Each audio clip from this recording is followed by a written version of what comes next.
Sweet. So Joel Freeman, welcome to the show. How are you? Thank you, man. I'm good. I'm at home versus you. Yeah, Stuck in a hotel room, but things are exactly. good, So man. Joel and I were just saying this is my 13th day of managed isolation in New Zealand. I'm actually dialing in from my hotel room, which is right across from a massive construction site. So I don't know if you can hear it, but I've had jackhammers and cranes and building site Nice. sounds for the last 2 weeks. It's been absolutely fantastic. 6 days a week, It's Sundays always, off. it's always something. So what time is it where you are? Let's see. It is two in the afternoon on Tuesday here. So Okay. we're what, 8 or 9 hours behind New Zealand? It is 11 a.m. Wednesday here, so we're like a full day in the future. Oh, that's right. Yeah, full day. Yeah. So I'm talking to you from the past. Yes. Okay, so this podcast is actually going to be going out the week before Christmas, so it's a little bit of a Christmas podcast. Sure. So everybody listening will be getting ready to sort of see their family for the holidays. I will be doing a classic New Zealand Christmas, which is basically a barbecue. You'll actually be doing a I warm like Christmas that. too, though, right? Like it's pretty good weather Yeah, where you are. that's why we live in Los Angeles, because Christmas, cold for us is not cold for most people. So, we're wearing jackets and stuff, and that would put most people in the shorts aspect of it, but it's just, yeah, it's definitely, it's a little chilly lately, but we can't complain at all. Yeah, by chilly you mean maybe not using the pool, but still being out in the sun. Right. Like actually having to heat the pool. Oh, Yeah. yeah, Something terrible. like that. Sounds absolutely terrible. So before Right. this, I was actually trying to think of the very first time that we met in person, and I realized that I sort of knew you from Les Mills Pump and the Yeah. Beachbody side and the combinations there. The first time I met you was actually in a pool with a cocktail at the MGM Grand in Las Vegas. That Where sounds you right. I mean, that's sounds usually how about most right, people no? meet me the first time. Yeah, I was wondering that too, because we do go back a ways, and it's been a long time. Which was that? Which one It was was the that? one in 2014. You were there with Jericho. I think you were on stage for Les Mills Combat for Beachbody. Yeah, And then it was the right. day after the Super workout. So I've been on stage with Sean to, those thousands of people. Right. And then you had, I think you had an escort or a helper. What do they call them? It's the person that you have They at call some them the handlers, right? handler. That's Right. right. So you had a Yeah. handler who was getting your drinks, and I was like, wow, he's made it. Yeah, that's that. Trust me, it's the one time a year that happens. That is not reality, and it's everyone's like, "Oh my god, do you have a bodyguard?" Like all the time. I'm like, no, dude. Like the minute we leave those events, nobody gives a crap who we And are. if I Like no one's do waiting. Yeah, and Yeah. if I remember rightly, it was more because you have so many places to be at such specific times that what they're really Right. there to do is like grab you by the ear and pull you in the direction of the meet and greet or the Yeah, I session. tend to, because you know me, I tend to like go towards the bar. Like if I see Yes. groups of people, I'm like, hey, that's where the party's at. So I want to go over there. And so yeah, usually they have, yeah, it's a very good way to say it. Like they grab me by the ear and Yeah, yank me. perfect. Like, no, you actually have to go do things. You have to work. So Okay, so it's fine. that takes us to like one of the places that I wanted to start, which is you are a super trainer for Beachbody, and you've kind of how many programs have you done for them now?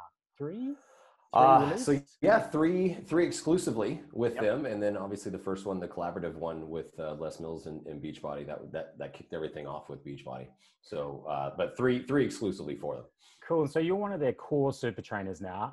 I've actually been doing some Lift 4 since I've been in my hotel room. I was doing it the other Awesome. day. So you occupy a position in fitness where you've gone from, working in fitness and being a group fitness instructor through to what is pretty much the pinnacle of being a fitness instructor. I'm sure a Yeah. lot of the people that listen to the podcast would love to know how you ended up where you are. So that's my first question. Start where you want and take us on a journey. Yeah, that is usually the first question, or the question I get a lot from people that you're getting into the fitness world or a personal trainer, and they're like, "Man, I want your job." I'm like, "Well, you Yeah. know what? Yeah, I get it, and I wish I had a better way of saying how to get it. I really don't, but what I can say is that it's the culmination of a lot of years in the industry for one. So 38 now, started when I was 19, and it was the front desk. That's where I started. I started like everyone, a lot of people, just front desk position at a gym. It I was a love that. 2 I a.m. was a receptionist at Les Yeah. Mills, Auckland. There you go. Yeah. And I had the 2 a.m. to 10 a.m. shift. So Oh, it was the nice. graveyard shift. It was, middle of the night. And, but that in itself kind of kicked off a lot of things because it was that horrible shift and there was nobody else there in terms of employees. I had to learn a lot of different things right off the bat, like way more than you would normally work in a front desk. So like I had to learn how to do basic maintenance on the equipment, how to sell a membership, how to everything, all the positions in the gym I had to learn just for that position itself. So that in itself is kind of unique. I really do agree with you. We used to laugh on the front desk at Les Mills Auckland because everybody working on the front desk was required to know the ins and outs of every part of the gym.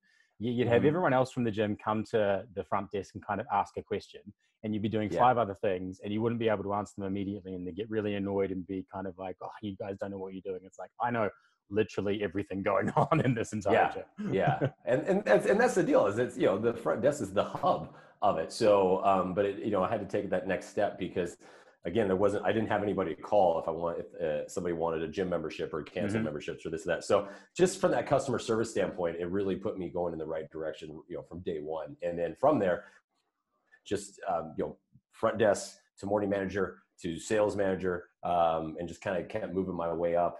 And then as I moved, that was in Texas. And then as I moved to Washington State and was up there for 8 years, then again, general manager, and just was in it. And group exercise, I got into group exercise. Body Pump was my first program. I started teaching probably in 2005, 2006, maybe a little bit. Yeah, between 2005 and 2007. I suck at remembering dates.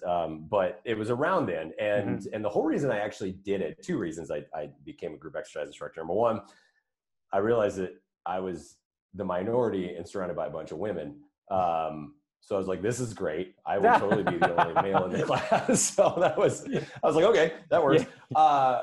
That was the main reason. I'll be 100% honest. That was the main reason I did. But I love that. Solid reason for getting into fitness, Joel. That's great. Come on, man. But also but then I also, once I did get certified and started teaching it, I also realized how amazing of a sales tool it was for memberships, because people will come into the gym, and this was a small gym. So we didn't have like sales consultants. As a general manager and there was one other manager, we ran that place and we sold all the memberships and all these things. So I realized really quickly that it was really beneficial for, new potential members coming in to invite them to one of my classes. Like, hey, I know, if they weren't too sure about joining, I'm like, hey, come take my Body Pump class tomorrow morning. You'll see it. It's great. You get a great experience. And then I would usually sign them up right afterwards. So I realized how big of a sales tool that was in terms of, creating that community feeling, right? And that was really right off the bat where I knew that was going to help get people into the gym. And then I started enjoying it. Like, it wasn't that I didn't enjoy it, but I really started getting into it with Body Pump, and then Body Combat, and then, just obviously drank the Les Mills Kool-Aid and was fully inundated into it for many, many years. And it was awesome. And, just again, through all those things, and this is the biggest piece of advice I always give to people, is just keep having conversations, because that's what I would do. Keep having conversations, make connections. And it's not about trying to get something from them, but you just never know where it leads to. And that's honestly where, from doing all of that, making those friends and connections in the Les Mills world got me to do those things that I was able to do in Les Mills, which was awesome. And I was invited to the trainer boot camp for Body Combat and went through that. And that's where I really became great friends with Yusuf, now McMatthews, and Jericho McMatthews. And, Yusuf was my best man at my wedding. So you never know where a lot of this can come from. And obviously then started doing stuff for, the cover shots for Les Mills and their quarterly posters and things like that. That put me into Auckland doing some work over there. That put me into the casting for the collaborative project with Les Mills and Beachbody. It just was always, it's just having those conversations and having those connections. And that's really where that's how I've gotten here. And then even when I was living in Washington, I was looking to kind of get out of there and come back down to LA, where I'm originally from. Oh, wait, so you're from California originally? Originally from California. All my family lives here. My mom lives in Texas, which is how I ended up kind of growing up in Texas, back and forth. Dad lives here. Yeah, so that's how I, so kind of did the long way back around. But, Southern California is the place to be. Weather and well, now it's pretty much just weather. Let's be honest. So, but it's, and then through those connections I made with Les Mills, because people, and you've been in this industry Mm-hmm. long enough, it's a very incestuous group when it comes to relationships of business relationships, right? Because so-and-so used to work for this company, now they work for this company, and vice versa. 100%. So that's how I ended up getting the offer to come down and be the Gold's Gym Group Exercise Director for the Southern California franchise. Right. It was a massive opportunity. Took full advantage of it, and and that's where you were working when we met, I think. Yeah. So that was the big thing, and by then, the Les Mills Beachbody partnership had dissolved. Mm-hmm. But through Gold's Gym, I was still working with Beachbody, helping them develop their Beachbody Live department. So again, it was just always in the offices and having those conversations, and would see the CEO and the CFO and all those people, and just always having conversations. And that honestly is what led to the phone call in 2016 to from the CEO saying, hey, you're in the network, people like you. What do you think about coming and working over here? I was like, sure, right. Whatever. And let's try so we're talking like a good kind of decade of chipping away, trying to leverage every conversation you had, every person you met, and try and, like enjoy the opportunities that you were getting, but also create steps forward for you that got you to where you were. Because I actually remember you were doing some work with Beachbody Live around the time that I think you got the call up to do Quarter Force with Jericho. And obviously I've known Jericho for years as well. And I think that to the outsider, especially with something like Beachbody, where it's so big and they put so much into their products and their super trainers, that to a lot of people it can kind of come out of nowhere, right? But there's a lot of kind of just being around, chipping away, working, putting your hand up that goes into just getting to the position that allows you to be elevated. Yeah. And there's years of chipping away at it, and it's there's years of hardship and financial hardship and a lot of different things, and and just not really always knowing the direction you're going, but knowing that for me personally, it was knowing that I was going to keep grinding and take advantage of new opportunities when they were offered up, and work for them and earn them. But at the end of the day too, I truly believe is in any business, in any industry you're in, it's just being easy to work with and being a good person and not being difficult. And that goes so far, because especially what we do in the fitness industry is so much customer service based. You're dealing with other people and you're working with other people, and it's not just a one person show.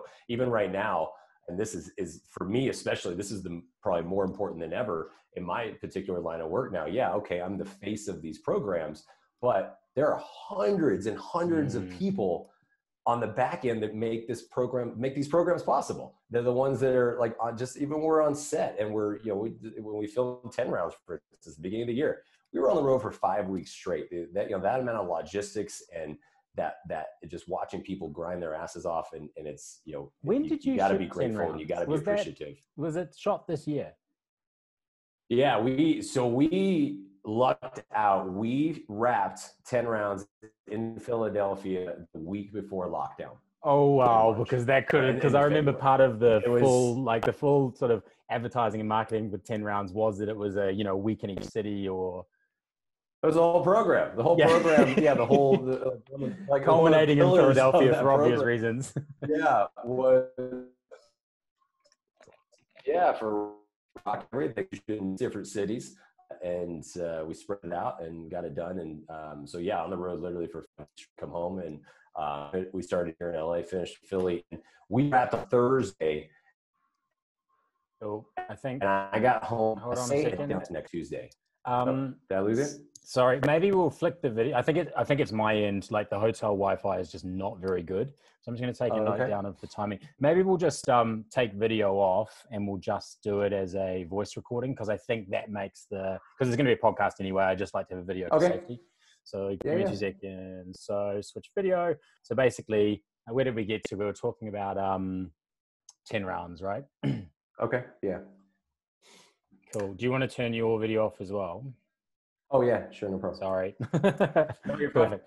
Okay, so you were talking about 10 rounds and finishing up the filming right before lockdown. So maybe just go from there. Yeah, that was the crazy thing was we wrapped filming on a Thursday, and then I got home Saturday and lockdown happened Tuesday. So Oh, you wow. want to talk about, we should have gone straight to Vegas. And so, Yeah. we had luck on our side on that one, but no, yeah. So we got it all done. There was only a couple little things left to do. We were really lucky in the fact there was some stretching videos we wanted to film that we ended up just filming here at my house in the backyard. And you know, it was funny. We doing those were kind of the first videos that kind of set the bar for what was going to come, you know, for the rest of this year. So if you go back and look at those stretching workout videos in my in that 10 rounds program, you'll see it's a very similar setup to, you know, we're kind of the guinea pig for it. So it was cool. It worked out, but I'm so glad we got the meat of the program done. And I'm so glad we did it then, because honestly, I love the idea of not having to film right now, because it just would be, I mean, I actually think it's crazy to think that you were filming that program this year. I feel like this year has been one of those ones where so much has happened and so little has happened in different respects. Like no one's done anything themselves because they've been locked down, yet so much has happened in the wider world. Like I'm surprised. I actually would have thought that you filmed that last year, just because it feels like so much life has happened in between. I know, doesn't it? Well, and the thing was too, like again, on the road for 5 weeks, full cast and crew, tour bus, flying So you did the around. full like rockstar tour, right? Like you had a we had the full rockstar tour. We weren't. Jamming out in the bus, and then but also I had a lot of PR stuff to do. So you know, we would wrap, for instance, like I wrapped in Brooklyn and had to go straight to the airport, fly to do an event, come back, meet everybody in Philly. So like I was nonstop. I was on the road every single day doing something, and it was pretty crazy, just in terms of we had nobody get sick, no issues. It was so smooth, and it really goes back to, again, you know, setting that, I feel is the lead on these programs of, you know, my job is to set that tone and that energy while on set and everything. And we just had, you know, so many people, and just everyone was just so great, and everyone was so grateful and appreciative. We just had a blast. And I think that's how it should be. I think so many people they make it so serious and all these different things. I always kind of joke about when someone tries to get really serious. I'm like, you guys, we're shooting a workout video. I like it. That's one of the things. We're gonna make it awesome. There's times to be serious and stuff like that, and we're gonna take things seriously, but it's a workout video. Yeah, I love that. And like having worked in this industry for a long time and having been around, and like I take it seriously to a degree, because I care about, you know, the people that I'm working with. I care about the people in the class, like, and all that sort of stuff. But at the end of the day, it's a group fitness workout, or it's a fitness workout, right? Like, don't take it so seriously. It's supposed to be fun. The only way people stick at something is if it's fun. And if you're too serious, then you just strip the fun out of it. I think so. Absolutely. I just can't. I have zero interest in doing that. Like, it's, you know, we got one chance at this, and so I'm gonna make it fun. Damn it. I think that's probably one of the things that I know talking to people that do your workouts, and that's one of the reasons that I go back to your workouts, because I just like the fact that it's chill and fun and a little bit of a laugh. So that's definitely one of the things that I think people really get drawn to with your workouts. So appreciate that. Tell me, quarter force, first one, you're going from, you get the call up, and then you go into, you know, the planning phase. Tell me about how your sort of day-to-day life changed when you first got the call up into doing a Beachbody program. It was a big transition for us. And when I say us, it was for Jericho and I, because for both of us, we had to go in. It was all or nothing. Neither one of our jobs. I mean, working for Goals, Jericho working for Les Mills. You know, those jobs wouldn't have allowed us to do both. And that's usually how it works. A lot of times when you kind of come up and you're a first time program trainer, you're usually doing your other jobs as well. And most of the time it's like personal trainer or something like that. And we couldn't. So we had to have that conversation with Beachbody. Say, hey, look, we'd love to, but we got to go all in on this. And we made the agreement financially. And people don't realize what you guys need to do, right? Because you need to be there for the planning, and then you need to do the filming, the test groups, the ambassador work. Like it's not just turning up and filming 1 hour a day. No. Again, it's a minimum, usually anywhere between bare minimum 6 months. Typically about a year, sometimes more. And quarter force ended up being more than a year. It was just kind of the way it worked out was, you know, we did it, and then Jericho was like, "Oh, by the way, I'm pregnant." We're like, "Oh, okay." I forgot that she was pregnant with Bex. Yeah. So my little nephew Bex was like popping up right at the time there. So we I mean, I would go down this when they still lived down in Laguna, Yeah. and I would drive down there from LA, and that's where we started the original, big 3M pieces of paper up on the wall, and started working down there when she was pregnant. Then she had Bex, and by that point they had moved a little bit closer, over to Century City. So I would go over there, and while she was on maternity leave, we were still working just on layouts and ideas and this and that and sketching it out. And then pretty much right after maternity leave, we went right into test group and design. And, test group it was Core de Force was a 30-day program. And so usually with 30 days, you do a couple rounds. So you could see potential. We did 3 rounds. So we had 90 days of test group. And Jericho and I, especially as beginning trainers, you're definitely earning your chops as well. We taught, we had a test group in the morning, a test group in the evening, and she and I taught every single one for 90 days straight. I remember that. I think I was in the office for part of that. And it was phenomenal, and definitely leaned on a lot of each other. And obviously she wasn't, I can't even imagine what she was going through, new mom and this and that. So I tried to have her lean on me as much as possible, and we made it. And it was challenging, and there was even a lot more stipulations and requirements at the time, because that was also still when we were doing things on DVD. And when you're doing things on DVD, you're limited to disk space. So you can only have so many DVDs and this and that. So that comes into, you only have so many workouts and so many times. It was just a bunch of shit that I had never even thought of before. That's actually really interesting, because I would love to hear. So I've spoken a lot on this podcast and with some consulting work that I've been doing about the shift in technology and how that's changed the way that we consume fitness.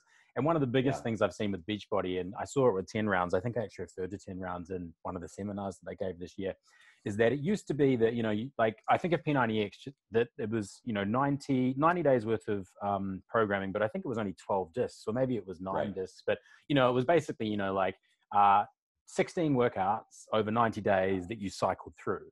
Whereas now, because everything is on demand, and you can put it up onto Beachbody on demand and just, pull your workout, stream it, or download it to your device when you want to do it. Now it's all kind of shot in real time. And so you're actually, how many workouts were there in 10 rounds? So there were, let's see, I gotta do the math on this one. So, sorry, I put you on the spot. No. So 6 weeks, five different workouts a week. So 30 workouts that we shot in real time. Yeah. So you did 30 individual workouts, whereas in the old days, that would have been maybe 15 workouts, or not even that, 10 workouts repeated, right? 5 or 6. Yeah, it would have been, most likely it would have been for a 6-week program, we probably would have shot 9 boxing if we're lucky. That you would do like two of them and repeat them twice for 2 weeks, and then move on to the next 2, and then move on to the next 2. And then the lifting workouts, you'd be lucky if you could shoot 4. So it definitely has opened up, from going from disk space, it's definitely opened up the creative avenue where we can really play with the programming. And I'm such a programming junkie. Like I'm an Excel. Yeah, you can make small tweaks every workout rather than having to have like 2 sets, right? Yeah, and still keeping, for Lift 4, and Lift 4 was a great transition for me to go from what we did in Core de Force into Lift 4. And Lift 4 was definitely, I was so amped to do a program like that, because that was really what I kind of had envisioned long-term, of saying, hey, if I ever get the chance to do my own program, this is what it would look like. And the 4 days a week, I think, was really, beneficial, and excuse me, and that all came from years of working in the gym industry, of going off of all the barriers that people had to work exactly, knowing that people aren't really like that likely to do 7 workouts per week, right? Or even come in, so it really, all this time in the gyms has, I know, 100% helped me in creating these programs, because I've been in the trenches, so to speak, and seeing what those barriers were to people, that people had in terms of, the number one barrier to working out is I don't have the time. And then, they have to drive, they have to do this, they have to do that. And so it's too long. So that's really where Live 4 came from. I thought about all those, excuses and barriers and issues that people have, and then actually just create a program that addressed them. And even in design itself, I mean, you said you've done it and you know fitness, you see it's very I like it. simplistic. It's very simplistic hypertrophy training, 3 sets of 10, just go basic and not a lot of, multi-compounded movements. Like, let's just go weightlifting 101. Let's go back to the days where, we know what works and simple, and then obviously add a little simplistic hit into it. There's your science that increases caloric burn, and bam, that was lift 4. The thing I like about it is that it's short, and I've been in the places that I've been living have been in lockdown. So basically for 6 months of this year, I haven't been able to attend a gym. And I love working out outside. I love working out at a gym. I love lifting heavy. But if I'm working out at home, I like to just keep it simple and get a sweat on and feel like I've done something. And that's why I like lift 4, because I feel like, okay, I did shoulders today, and then I did, a good 10 minutes worth of hit at the end. I feel like I sweat. I got my calories in, done, out the door. Or not out the door, as the case may be, into the lounge. But to go look at the door, wish you could go outside, go look at the door, but not leave. And that's it. That was really it for me. I wanted to make something that would, be simplistic and effective. And every time for lift 4 and 10 rounds, big thing we always have up on the board is when we're in meetings and stuff, like I always go up to the board and just write KIS, keep it simple. And we've done my team, I've had the same team at Beachbody for lift 4 and for 10 rounds. And it's definitely a dream team, and we work so well together just because everyone wants to do that. And we always talk about is when it comes to these programs, like, I'm not creating these programs for people who are already working out. I'm going after that 80% or more of population that are not working out. And so, what do we got to do? We got to break down those barriers. We got to, I want someone to look at this and say, that doesn't look intimidating. That doesn't look scary. That looks like fun. So I have a question for you on the filming side, and that is, which do you find better, the old school style where you used to film a small number and repeat them, or do you like filming in real time? I love real time. I thought you were going to say that. I have to say, I hated doing the filming. That super polished look. It's just not me. I'm totally on the same page as you here. Yeah, some people love it and some people excel with it, and it just works for them. I am not and I think that comes, you can attest to this. It comes from that world of teaching group exercise where you're in the moment, you feel the energy, and it's a little bit different. Don't get me wrong, because now you're not getting a lot of energy from a camera, but you can still feel the energy in the room if you have a cast, or you're just feeling the workout, you're just feeling the vibe. And you lose that when you have to cut, reshoot this part. Okay, let's do a pickup over here. So in lift 4 and 10 rounds, we didn't cut. 10 rounds, I know we cut. We only cut like twice, and that's just because the boys, both Mike and Gabriel, in separate instances, cramped up. So we had to kind of give them a few minutes to get going. But it was minimal, and we just picked right up where we started. Or we left off, and there was no reshoot or anything like that. It was just, And I think people resonate with that, right? Like when you're doing the workout and you see someone make a mistake and you go, that's all right, just keep going. It just feels so real. And I think that there's a real shift away from that perfect, polished, everyone doing it correct.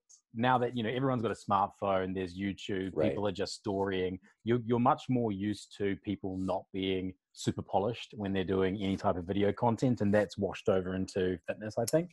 And that being authentic and being real and feeling like you're actually connecting with real life people doing a real life workout feels better as a participant than seeing someone do a perfectly choreographed routine that they have practiced and said 10 times before they actually go to do it. I think there's a huge difference of people feeling that they're being talked to versus being talked at. And and that's I think kind of the old school way. Again, there's nothing wrong with it. I think you can just see the difference. It's like watching a movie from the 80s versus watching a movie now. You just see how technology and how things have changed. And but I think from a fitness perspective, you're absolutely right. It goes back to that whole thing of back in the day was just that sense of belonging. And I think if you can get somebody at home to feel like they're a part of what they're watching on TV through a screen or through a screen, I think that's huge. And that's definitely what I strive for when I'm filming these programs. For sure.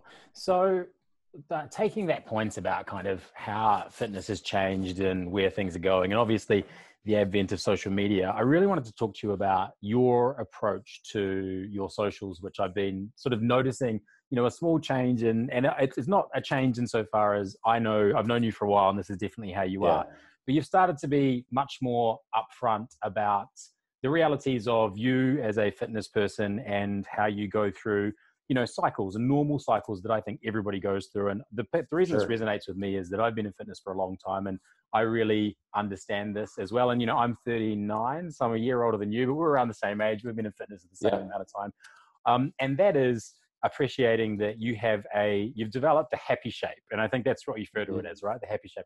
And the happy shape is the shape when you're working out, you're keeping healthy, you're eating all right, but you're also just not stressing about being ultra lean or looking a certain way.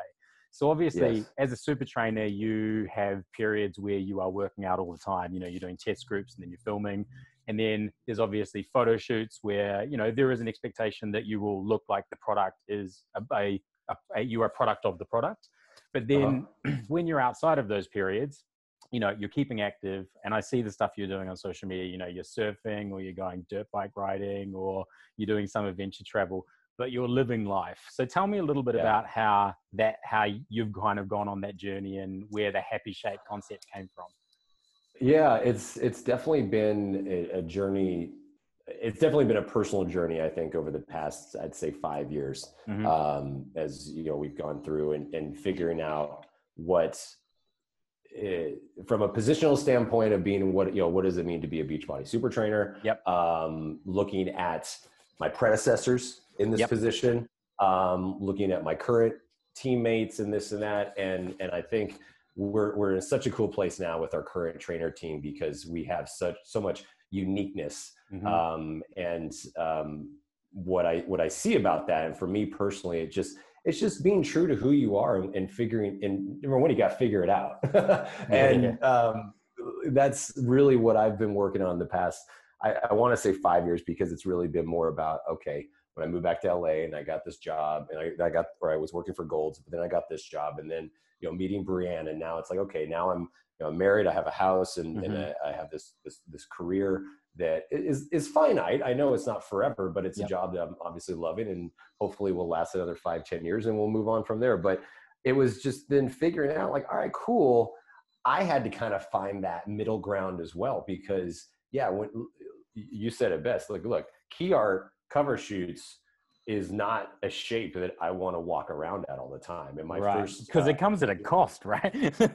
Oh, it's horrible. It sucks. And my first experience with that was, the first experience really was Core de Force, where I dropped from, I was walking around 14% body fat, and I dropped to 6%. So you looked great, but well, yeah, I looked great, but man, I was useless. Just anything for me. And I just know for me personally how I felt. And when I get under 10%, especially anything under 8 or 9%, I just don't function. My testosterone levels drop, my energy level drops. And it also means I'm only eating, 1,600 calories a day. And it's just not sustainable. So, and Core de Force was a pretty extreme version of that, where just because I thought that's what I needed to do. Well, it was your first one, right? I'm sure that there was some pressure you put on yourself to be the ideal of what you thought this was going to be.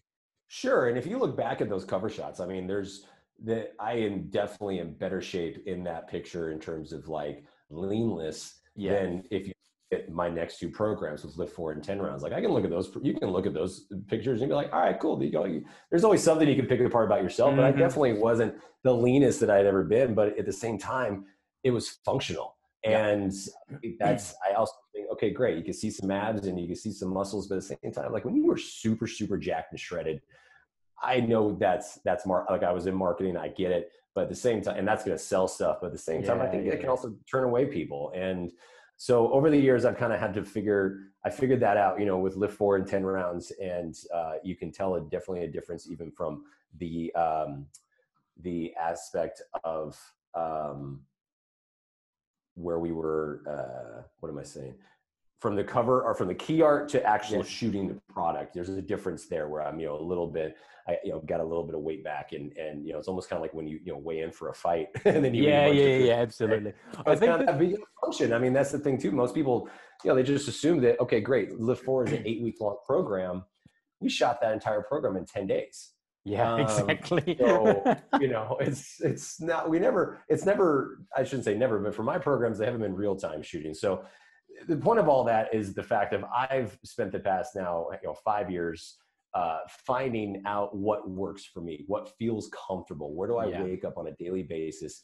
And I feel like I have the energy to do the things that I want to do, which is you mentioned, it's dirt biking and with going into the trails and all day and eating a burger, drinking a whiskey, and then having a whiskey and burger at the end. Yeah, so that is I mean, because those are the things that I love. Like I don't like eating healthy. I hate kale.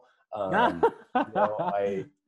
will fight. I'll become a 3-year-old when it comes to eating it. So booze is definitely one of my favorite things. Like in terms of I love whiskeys. I love bourbons. I love scotch, and I love being with my friends and having those drinks. And so it's not something I ever want to say, oh no, I don't want to have this because of this. Unless it's if I'm getting ready for something, obviously. But the day to day, that's why I started calling it the happy shape, because I'm walking around, I know I'm fit. I'm not the leanest guy out there. I'm not the strongest guy out there, but I'm the happiest when it comes to it, because I don't ever feel like I have to regret anything. And I think that's where I'm trying to help people find their happy shape, because it's not going to look the same. Exactly. It's different for everybody, right? Yeah, it's going to be that difference. I mean, genetics plays a role in everything. So you can't look at someone else and be like, oh, I want, everyone's always like, oh man, I want my wife, Brianna. Yeah. She has an amazing body, but she does all the things and that's what makes her happy. Have that. So she does those things on a daily basis, and all those different things that she does on a daily basis and makes her look so amazing would drive me insane. I wouldn't be able to do it. So do you think this is a knowledge that you had? Like, did you, because I'll give you some context for the question that I'm about to ask. I feel like I came to this realization in the last couple of years myself as well, and that I've been in fitness for a long time. I've done, Les Mills DVDs and various videos, and I would always kind of try and eat a bit more healthy around those times and lose a little bit of weight. And then in the off times, I would just not care so much and I'd be a little bit bigger. But I also find that naturally I'm thinner in summer than I am in winter, because in winter I like to eat pasta and I like to drink red wine in the evenings. Whereas in summer, I'm really physical and I'm out doing stuff. And I kind of realized that there is a shape where I can eat what I want to eat. I love exercise, so I always exercise every day. It's not a challenge for me. It's not something I need to get motivated about. But there was a period where, and it was after I turned 35, when obviously my metabolism probably started to slow down a little bit too, where I realized that I was just comfortable at a certain weight that I probably thought would have been too big a few years before. But I was like, this is the weight where I can eat what I want, do what I want, feel healthy at. And I became comfortable with it. But I think I only got there when I had a little bit of maturity. And I wonder, do you think it was an age thing for you, or was there something else at play? No, I think you're right. I think it's, I think it definitely comes with maturity. I definitely, look, in our 20s, we're invincible. Yeah. We feel that we are. We can do everything. I think back to that. I'm like, wow, I could have, I was able to eat all the bread and pasta I wanted, and, wake up the next day and I looked skinnier. And there's no question that as we get older, we know our metabolisms are slowing down and things like that. So obviously that makes a difference. But you're right. I mean, I used to walk around probably, I don't weigh myself very often, but probably, let's just say 180 pounds is what I walked around at. And that's before I really kind of dove back into the weightlifting world and found what I enjoy the most.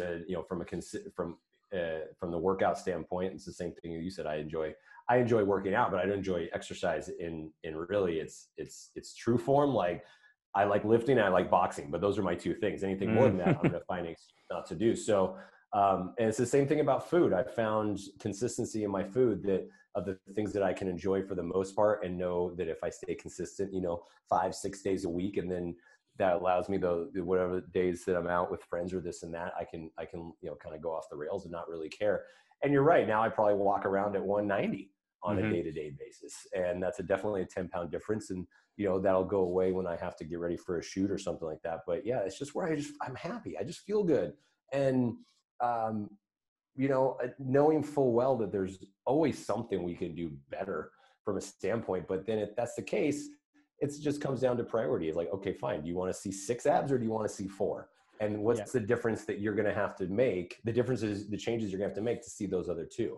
And for me, those are the changes that I don't want to change because I know I need to lose. Totally. So it's definitely been more, it's been a journey for me on the past, I'd say 5 years, and really the past couple of years. I think the past 2 years, especially, has been huge. It just where I'm like, all right, I think I got it, and I just feel good about it.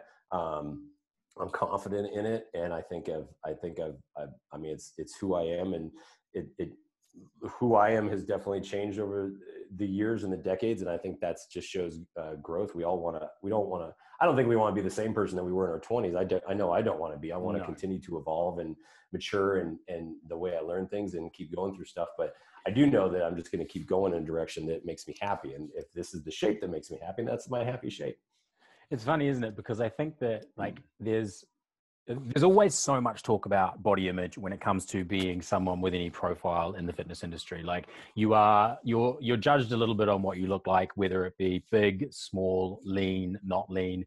There's all these different movements around, body positivity, body neutrality. But the way you described it, which is your happy shape, which is the shape that you can maintain when you're doing all the things that make you happy, but you know that you're healthy and you know that you're dialing in the nutrition most of the time. So you're keeping your body healthy. If everybody could get to that point where they could find their happy shape, because I'm sure people will listen to this, and you and I have like athletic male bodies, and so I'm not going to suggest for a second that we're talking about being overweight or anything like that, but everybody finding their own happy shape, which is the shape where they can have a healthy diet and a healthy lifestyle but not be stressed about looking a certain way, would really just be the perfect approach for everyone to take to fitness.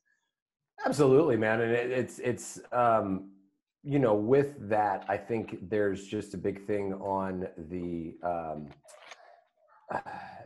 what you're talking about is the aspect of weight loss and weight gain and all these different things. And yeah, you're right. Like if I didn't work out, I'd actually be just like the skinny fat kid, like where I'm just like, I'd be like, I have like no muscle, but I probably have a beer belly. Yeah.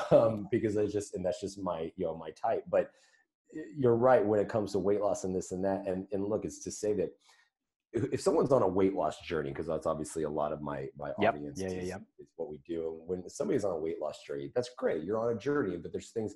And if you want to get to it, if you're trying to accomplish something specific, excuse me, like with weight loss, then there's no question anymore that you got to cut the crap out. You exactly. Exercise. Like it's not a mystery. This is the thing, right? Like when you know that you need to get looking a certain way for cover art, I need to do X, Y, Z, and that is eat well, cut out all the crap, and maintain my exercise. Exactly. And that's the same thing with losing weight. You got to cut things out. It's not a mystery anymore. Yeah. And then, but also then being realistic in your goals and realistic in your expectations. If you have 50 pounds to lose, I always tell people, I'm like, dude, it didn't take you 5 months to gain 50 pounds. It was probably over the course of a couple of years. And, it takes a lot. And it's actually, it's easier to put the weight on than it is to take it off. So if it took you 2 years to gain 50 pounds, it might take you 2 years, even if not more, to get it back off. But that's going to be healthy. That's going to be sustainable. And it's going to be, and what that's also going to do is it's going to help people establish consistent lifetime habits. Right. And that's where I'm all about. I don't want the fast fixes. I make these programs that with Lift 4 and 10 rounds specifically are made to be, especially Lift 4, a lifestyle program where you can not just do it for 8 weeks, but it's something you can consistently do, and hopefully you develop those habits. And that's what I've done. That's where it has led me to my happy shape, is over the past few years, especially we'll say the past 2 specifically, I have found my consistent habits, what I can eat consistently on a weekly basis that I know will keep me in pretty good shape. What I do in terms of my exercise, I weight lift and I box. If you told me I had to go for a run, I would do everything to not go run. So you didn't do didn't Beachbody just release a running program? Did you not do that one? I sure didn't. I think and I think it's awesome that Dallas she's phenomenal and she loves to run, and Godspeed, girl. You go run. I'm not going to do it. So that's into each their own. And I think that's great. Well, that's why you got the variety of people on the team, right? So that you can exactly up all the different types of things that people like to do. Exactly. So it just really comes down to that. And you're right, with social media, man, it's made it even harder for people to not go, not scroll through that and try to compare. And I catch myself doing it still Oh yeah, time me to time. too. Looking I through do it, as I'm just well. like, oh man, I wish my calves looked like that guy's. Those good, huge calves. We But just we just released a new shift workout actually, and it's a volleyball themed workout. And there's this shot where like I'm jumping up and doing a spike, and we filmed it right at the end of the first lockdown. It was like we just got out of lockdown, and the first lockdown was in winter. We didn't know how long it was going to be, and I had very little equipment in the house, and I bought a body bike actually. So I bought a spin bike for the second lockdown. So I was good. But basically I put on a few kgs, but I was fit. Like I've been keeping fit. I've been doing lots of workouts, but I've been eating loads of pasta. I wasn't doing enough steps per day. That's even in hotel quarantine. I've been keeping up my 10,000 steps a day, walking in a circle. But in the cover art, there's like the shot and I'm jumping up and my t-shirt's lifting up. And if you look at it in the context of the shot, it's really cool because I'm getting real height and I look at it and think, wow, okay, you're a almost 40-year-old man who has had two kind of quite significant disc injuries, and you're getting a whole lot of height and you're really enjoying the abilities of your body to jump. And I knew that I was having fun at that moment. And that's part of my brain. And the other part of my brain just goes, ooh, look at your stomach, gross. Yeah. And it's, and I look at that photo and like part of my brain goes, gross, your stomach is gross. And the other half is like, look at all the great things. Like you're enjoying fitness, you're jumping high, you're having a great time. And I really have to force myself to not go for that initial gross. And it's a constant battle within my brain that I try and be mature about what I know fitness to be, but it's sometimes hard. It is. And look, you're talking about a picture of you. You're not even talking about a picture of, someone else that has probably been filtered and tweaked and this and that, that someone else is comparing to. I mean, the filters and everything is just getting ridiculous at this point. And you can look through the stories now and you can change your entire face with a filter now. So it's just the reality is not as real as it used to be. And but the problem is generations are growing up and they're so used to the technology, they think that is reality and that is what's real, and it's not. And that's definitely leading to some more self-image issues. There's no question about that. Everyone, we all know that that's leading to issues. And so I'm but one small voice in it, but I'm just going to keep plugging away and just keep hammering people to hopefully find their happy shape and find the love for themselves. Because once you're feeling good about yourself, or at least you're on a good path, and everything else just starts to look better and brighter in your own life as well. And I think that's really important too. So you got to, if you're not happy with yourself, how can anybody, how can you be happy for anybody else, and how can anybody be happy with you if you're not loving yourself? So I think it's we're just gonna keep preaching it. Good. Well, I'm glad that there is a strong and powerful voice within fitness that's preaching that, because I think it's an important message. Yeah, thanks, man. Likewise, okay. And you're doing it too, buddy. You're still going thank out. You. Yeah, I have to say that's one of the things that I like, is that we can be a fitness format that really is just for everybody, with anybody, no Photoshop, just be real. Yeah, no, I love what you guys are doing. I'm always watching it, and I love what you're doing, because you're bringing real people in, you're bringing real instructors in, and I love that. All walks and shapes and looks and everything, and I love that.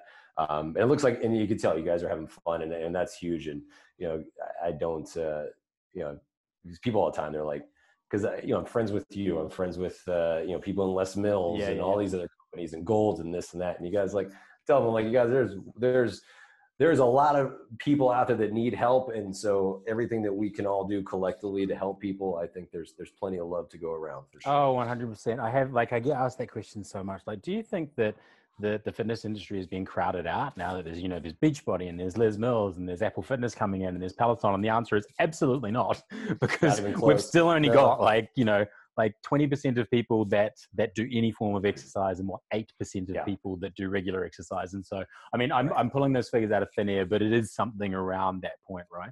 And it's like, if we are fighting between ourselves in the 10%, we are totally missing the bigger picture. Yeah. When obesity stops being a stat in heart disease and people dying and youth, youth obesity and things like that. When those stats drop or disappear, then I'll say we have too much competition. Yeah, exactly. Until that point, absolutely not. Yeah, I think we're pretty safe for right now. So, but no, man, you're killing it too, and appreciate your friendship and everything. You too. It's been very nice to have you on. So I'm going to ask the question, and you can feel free to decline it. But so, what's next for Joel? Okay. What's next for me? Like, have we got another program coming out? Can we get a scoop? Yeah, I got no scoop to give, 100%, 100% honestly. But the way it works is, we came out of 10 rounds, and the way the program's launched, they go all access and early access and this and that. So 10 rounds went all access in the fall and September, and so we're still fairly new in 10 rounds. It's still a pretty new program. So what'll usually happen is that I'll just keep pushing that program and promoting it, and I do my little hybrid calendars. I got do the one with the 4 and 10 rounds, and just keeping people engaged and helping them see all the different ways they can use my programs to help, obviously in Team Beachbody for the coaches to help their customers, and then just customers in general that follow me, how they can use it. So I'll be working on that, and then sometime next year, I have ideas. I know the CEO of Beachbody has ideas, and we talk all the time. So it's I think watch this space. Yeah, watch this space. I'm sure we'll be doing something fairly soon. But for now, I like to. It is because when we do these programs, like for 10 rounds, for instance, that was a full solid. Well, you put so much work into it, right? That you don't want to move on to the next thing before you've really given people the full experience of what you've done. Well, yeah, 10 rounds was a solid year of nothing else but that. There was no, it was just, nose to the grindstone, blinders on, not looking at anything else for an entire year. So it's kind of nice to take a little bit of time and let that settle, and let people enjoy it, like you said, and then also just let your brain kind of clear up a little bit from it too, because that's a lot. As you know, it's one thing doing, putting new stuff together every 3 months and that's that, but when you just look at nothing but one thing for a year, it can be, you need a little time to recover from it. I appreciate that. So tell me, we're gonna stay busy. And have you got any a big Christmas or New Year's trips planned? I know that you're a big one. You and Brianna are a big one for traveling. Yeah, we love Mexico, man, and we've actually been going down there a lot just because, and the reason we've been going to Cabo a lot just because it's so close for us. It's just about a 2-hour flight, and we've been enjoying it down there because we're around so few people compared to here in LA, obviously with everything that's been so crazy. We've just, I'm around less people down there than when I go to the grocery store here. So we've actually we've been using that as our escape down there, away from people. So we're going to go back down in for New Year's and hang down there. And that's just kind of like our new favorite quiet place. Very nice. So well, Merry Christmas to you. Thank you very much for coming on. And I'm sure we'll speak again at some point. Sounds good, man. Thanks so much.